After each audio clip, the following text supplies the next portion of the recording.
सो good morning everybody, माई सेल्फ आचार्य विश्वेंद्र। ये विचार मुक्ति कैसे हो, इस पे मेरा तीसरा वीडियो है।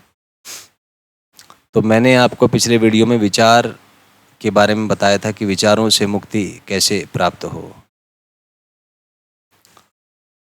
तो विचारों से मुक्ति के बारे में मैंने आपसे कहा था कि विचार भावना तथा जानकारी के संयोजन से उत्पन्न भ्रम मात्र है,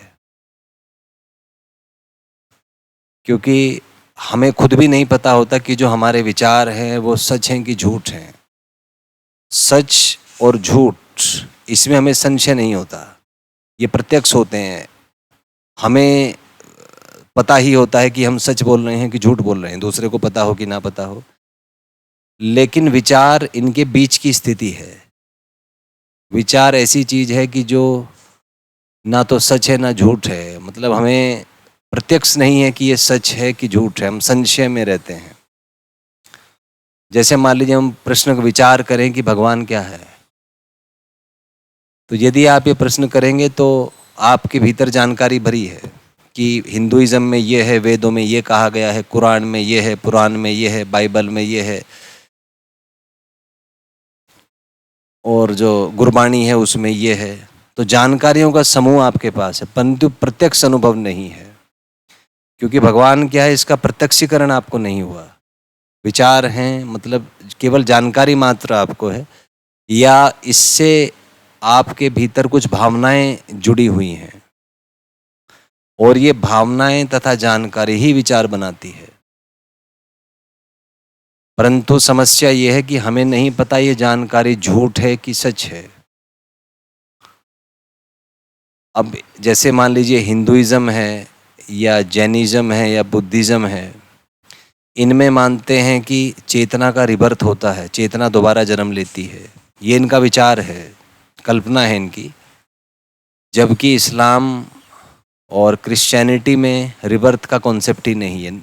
ऐसा माना जाता है कि आत्मा या सोल, इसमें रूह या जो सोल है वो एक बार ही जन्म लेती है, और जब शरीर खत्म हो जाता है और ये लोग दफनाते हैं मुर्दे को, तो कथा यह है बाइबल और क्रिश्चियन के अकॉर्डिंग कि जब डूम्सडे या रोज़े क़यामत आएगा इस्लाम के अनुसार, तो उस दिन सभी मुर्दे अपनी कब्र से उठ के खड़े हो जाएंगे। एक लाइन होगी जिसमें पैगंबर मोहम्मद साहब आएंगे, और उसके एक साइड दोजक और दूसरे साइड जन्नत होगी। जिन्होंने अच्छे काम किए हैं वो जन्नत में जाएंगे, जिन्होंने बुरे काम किए हैं वो दोजक में जाएंगे। बाइबल में जीसस क्रिस्ट आएंगे, और उसी में हेवन और हेल का कॉन्सेप्ट है। मतलब कुल अर्थ ये है कि मरने के बाद भी मूल चिंतन सुख और दुख का है। तो हम पुण्य इसलिए करते हैं ताकि हमें सुख प्राप्त हो, और पाप करने से इसलिए बचना चाहिए क्योंकि दुख उससे प्राप्त होगा। परंतु यदि आप दुख झेलने के लिए तैयार हैं मानसिक रूप से, तो आप पाप भी कर सकते हैं, इसमें कोई बुरी बात नहीं है। यदि परिणाम आप झेलना चाहें तो आप दुख भी कर सकते हैं। अब यदि यही कारण है, आप देखें जरा व्यवहारिक तौर से देखें, आप सोचें 100 लोगों का एक मानसिक चित्रण करें और पूछे अपने आप से कि उनमें से कितने लोग ऐसे हैं जो पुण्य कर रहे हैं, वास्तविकता में कर रहे हैं, दूसरों को दिखाने के लिए नहीं।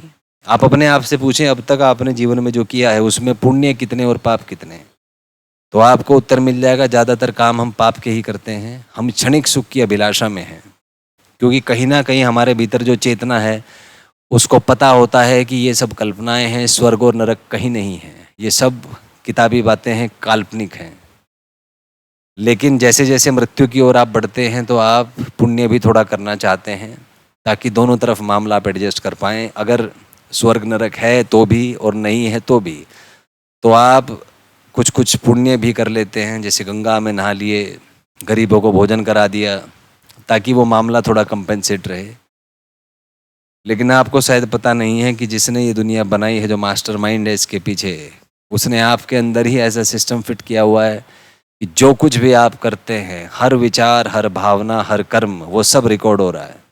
अपने भीतर अनुभव करें, पूछे अपने आप से आपने कल क्या किया। तो उस रिकॉर्डर के अंदर आपकी हर गतिविधि रिकॉर्ड हो रही है, और आप कितने भी चालाकी कर लीजिए उस रिकॉर्डर को आप मैनिपुलेट नहीं कर पाएंगे।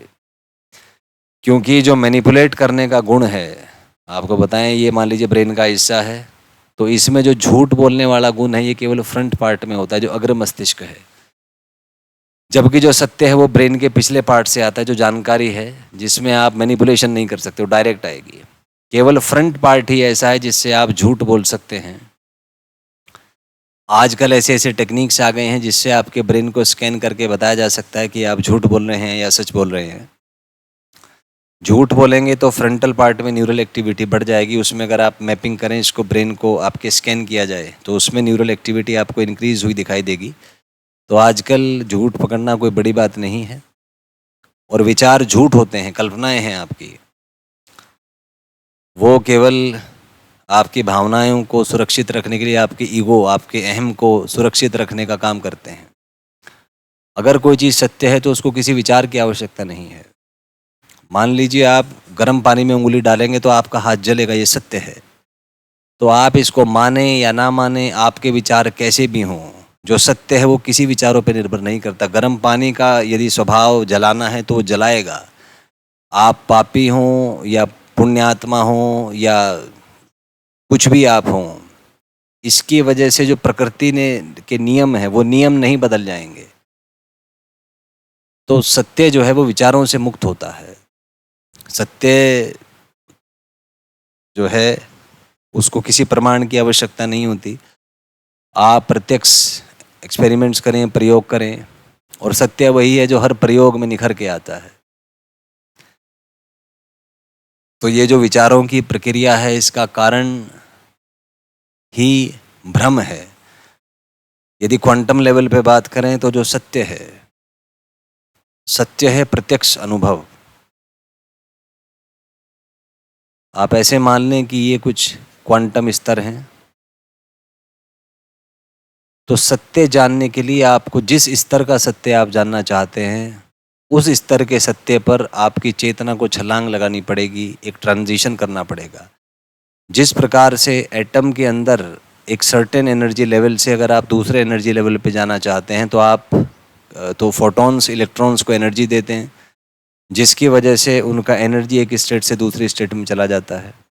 उसी प्रकार से यदि आप सत्य जानना चाहते हैं तो एक लेवल से दूसरे लेवल तक आपको छलांग लगानी पड़ेगी, और विचार उस छलांग के बीच की यात्रा है। जब तक आप एक लेवल से दूसरे लेवल पर नहीं पहुंच जाते, इसके बीच में जो आपके साथ होता है वही आपके विचार है। और विचार आपके मार्ग को रोकेंगे, आपको सत्य जानने से रोकेंगे, और बीच में आपको भावुक करना चाहेंगे, विचलित करना चाहेंगे, और जो विचलित हो गया वो कभी सत्य नहीं जान पाएगा। अतः ये मौलिक आधार है झूठ और सच का, विचारों का। तो विचार का कोई बहुत बड़ा महत्व नहीं है। दार्शनिक क्षेत्र में विचार शून्य है, और भारतीय जो दर्शन है उसमें विचारहीन अवस्था, विचारहीन अवस्था में जब आप हैं, जब आप आंतरिक रूप से मौन हैं, आंतरिक रूप से शून्य में हैं, उस अवस्था में जो आपको प्रत्यक्षीकरण होता है, विचार रहित प्रत्यक्षीकरण, उसी विचार रहित प्रत्यक्षीकरण का महत्व है, वही ज्ञान है। तो ज्ञान तथा विचार में अंतर होता है। ज्ञान मंजिल है और विचार रास्ता है, रास्ते की प्रक्रिया है। तो विचारों का महत्व मंजिल तक पहुंचने की यात्रा मात्र है।